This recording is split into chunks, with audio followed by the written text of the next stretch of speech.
મિત્રો આપ જોઈ રહ્યા છો SNS ન્યૂઝ અને હું છું પાયલ। સમાચાર સારાંશમાં કેનેડાના ઓન્ટારિયોમાં ગેરકાયદેસર ક્રોસ બોર્ડર ટ્રાફિકિંગ નેટવર્કનો પર્દાફાશ થયા બાદ 1 ડઝનથી વધુ ભારતીયો મૂળ ડ્રાઈવર $99 મિલિયન ડ્રગ્સ જપ્ત કરી ધરપકડ કરાઈ।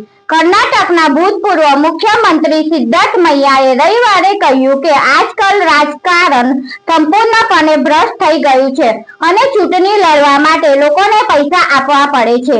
ઓટોમોબાઈલ કંપની ટોયોટાએ ભારતીય બજારમાં ટૂંક સમયમાં 3 નવી કાર લોન્ચ કરવાની તૈયારી કરી, જે કાર 35 કિલોમીટર વધુ એવરેજ આપે છે।